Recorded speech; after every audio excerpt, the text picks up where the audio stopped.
مشترکین گرامی، در افغانستان برشنا شرکت به اساس تقاضای شما مشترکین محترم بلهای برق شما را از 2 ماهه به 1 ماهه تبدیل نمود.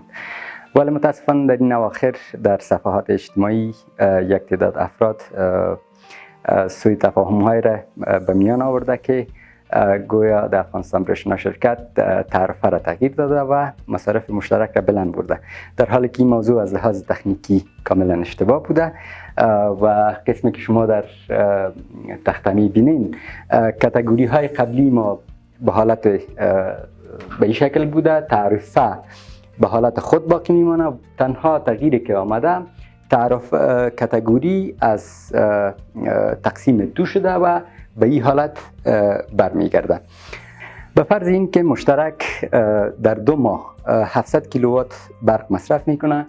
مبلغ قابل تادیه از اینا 3125 افغانیه. حال چون بل به شکل ماهوار میشه، مصرف مشترک ما تقسیم 2 شده، در هر ماه 350 کیلووات برق مصرف میکنه و مبلغ قابل تادیه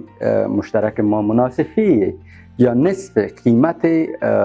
بوده که در 2 ماه پرداخت میکرد که حال 1562 افغانی میشه که